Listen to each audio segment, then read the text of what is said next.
नमस्कार, जय हिंद, वंदे मातरम। दोस्तों, दिशाई राज में आपका स्वागत है। दोस्तों, हम मुगल काल स्थापत्य कला का अध्ययन कर रहे थे। इसमें हमने बाबर, हुमायूं, अकबर, जहांगीर और शाहजहां से संबंधित स्थापत्य निर्माण का अध्ययन किया था। और हमने एक ट्रिक पढ़ी थी, भजन करोसा, है ना, भजसा, जिसमें इन सब मुगल बादशाहों के बारे में हमने जाना था। आज हम बात करेंगे औरंगजेब की। औरंगजेब को इतिहास में क्रूर शासक के रूप में जाना जाता है और जितने उसने निर्माण कराए उससे ज्यादा उसने मंदिर ध्वस्त कर दिए और उसने शाही आदेश जारी किया, जिसके बाद में बहुत सारी मूर्तियां, मंदिर जो है वो शिफ्ट हुए और आज बहुत सारे विवादों का कारण भी बना हुआ है कि उनका जो मूल स्वरूप है वो बदल दिया गया औरंगजेब के समय में। तो ये एक विवाद का विषय भी है। वो औरंगजेब जो इतना क्रूर शासक के रूप में जाना जाता है, ये उसका मकबरा है। और आपको ये जानकर आश्चर्य होगा कि औरंगजेब जो इतना बड़ा शासक रहा मुगलों में, उसका मकबरा दिल्ली के आसपास भी नहीं है। उसको दिल्ली से बहुत दूर औरंगाबाद, जिसका संभाजी नगर, उसके पास में एक जगह खुलदाबाद में दफनाया गया। और ये मकबरा इस तरह का जहां नूरजहां का मकबरा हो, हुमायूं का मकबरा हो या मुमताज महल का जो ताजमहल हो, इतने भव्यता लिए हुए हैं। ये एक बहुत साधारण मकबरा है और इस पे छत भी नहीं है। और ऐसा नहीं है कि बाद के लोगों ने या शासकों ने इसको सब बना दिया है।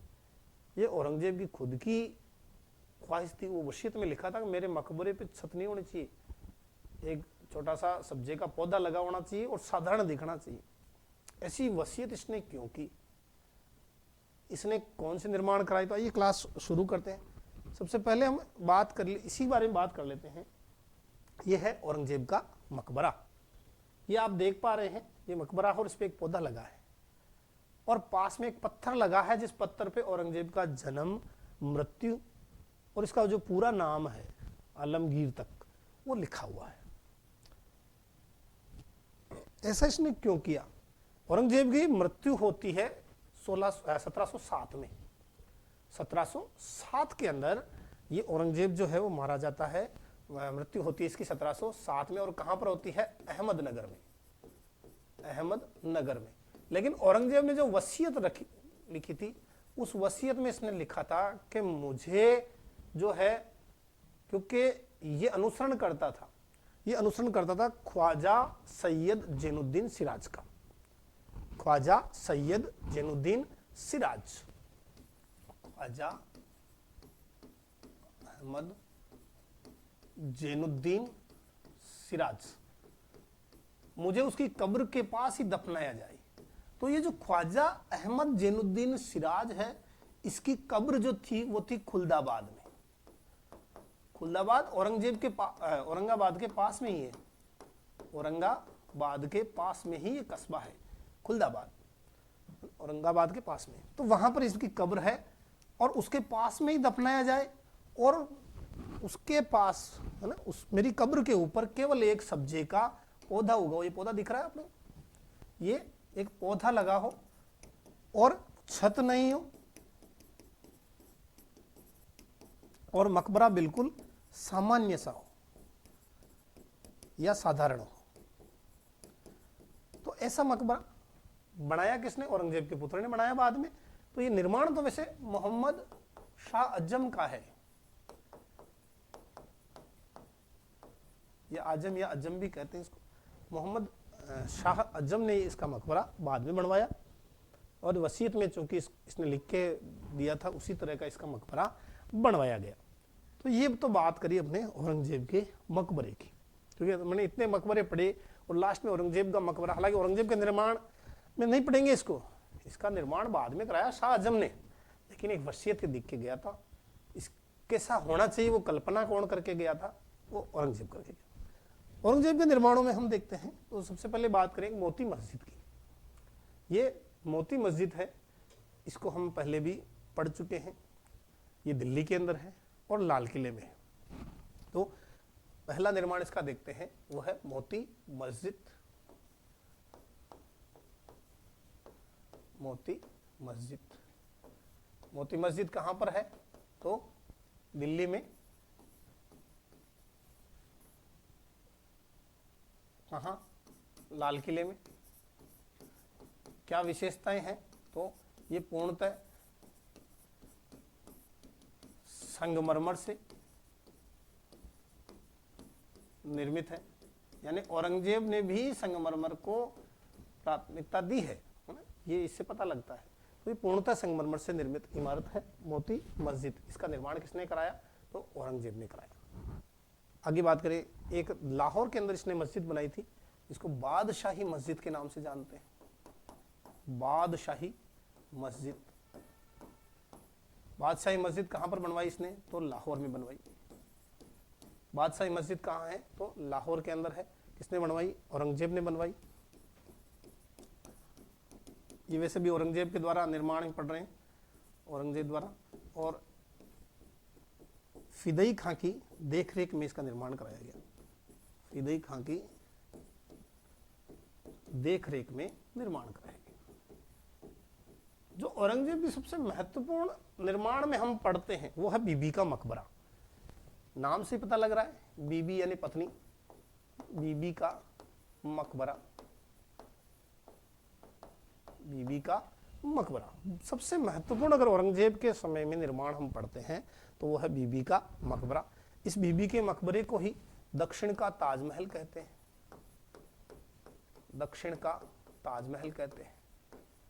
इस बीबी के मकबरे को ही दूसरा ताजमहल कहते हैं। इस बीबी के मकबरे को ही काला ताजमहल कहते हैं। इस बीबी के मकबरे को, क्योंकि वो निर्माण वो बैठा नहीं जैसा पहले था, इसलिए इसे भोंडा ताजमहल भी कहते हैं। भोंडा ताजमहल। दक्षिण का ताजमहल, दूसरा ताजमहल, काला ताजमहल, भोंडा ताजमहल, सब इसी को कहते हैं। इसका निर्माण जो है औरंगजेब ने तो 1660 में प्रारंभ किया था। 1660 में प्रारंभ किया और 1669 में 69 में ये बनकर तैयार हुआ। तो अगर अपने पास प्रश्न आता है तो अपने को 1669 ही करना है। कब बनवाया? तो 1669 में बनवाया। और जो बीबी थी उसका नाम था बेगम रजिया दुर्रानी। बेगम रजिया दुर्रानी की याद में बनवाया। बेगम रजिया दुर्रानी। और इसका उपनाम था दिलरास बेगम। ये नाम भी आ सकता है, दिलरास बेगम। इसकी याद में निर्माण कराया, है ना, याद में निर्माण कराया बीबी का मकबरा। और इसका जो वास्तुकार थे, प्रमुख वास्तुकार, वो उसी जिसने ताजमहल बनाया उसी अहमद लाहौरी के पुत्र थे और उनका नाम था अता उल्ला खां। वास्तुकार अता उल्ला खान। और ये अता उल्ला खान कौन से थे?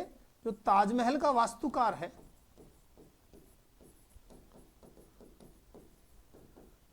अहमद लाहौरी के पुत्र। अहमद लाहौरी के पुत्र से ही बनवाया। तो भाई तू भी, तेरे पिता ने बनाया तो तू भी हुनर रखता है तो इस तरह का ताजमहल बनाओ। तो ये वास्तुकार अताउल्ला खां और 1669 में बनाया। बीबी का नाम था बेगम रजिया दुर्रानी, जिसे दिलरास बेगम भी कहते हैं। ये कुछ निर्माण हैं जो औरंगजेब के समय के थे। इसके अलावा हमने पढ़ा मोती मस्जिद और बादशाही मस्जिद। एक लद्दाख के अंदर मुगल मस्जिद, मुगल मस्जिद, ये पहली मुगल मस्जिद, पहली मुगल मस्जिद जो लद्दाख में बनाई। लेकिन लद्दाख तक इन्होंने मस्जिदें बनवा दी और हिंदू मंदिरों को तोड़ने का आदेश दिया। इसके अलावा एक हरियाणा के अंदर एक पिंजौर बाग है। पिंजौर बाग कहां पर? तो हरियाणा में इसका निर्माण कराया। यानी बाग बगीचे भी लगवाए इसने, बाग बगीचे भी लगवाए इसने। अपना मकबरा जो है वो डिजाइन किया था किस तरह से बनना है, और इसने मस्जिदें बनवाई और मंदिरों को तोड़ने के आदेश दिए। इसलिए औरंगजेब का कालखंड, समय काल जो है वो भारतीय इतिहास में कोई बहुत अच्छा नहीं जाना जाता। न इसका कोई विशेष स्थापत्य में योगदान है। हमने स्थापत्य की दृष्टि से लगभग मुगल सभी शासकों का अध्ययन कर लिया है, तो आप इनका रिवीजन करें और अध्ययन करते रहें और अपना भविष्य बनाएं। पढ़ते रहिए, जुड़े रहिए, वीडियो को जरूर देखिए, अपने दोस्तों को शेयर कीजिए, अच्छा लगे तो जरूर लाइक कीजिए। बहुत बहुत धन्यवाद।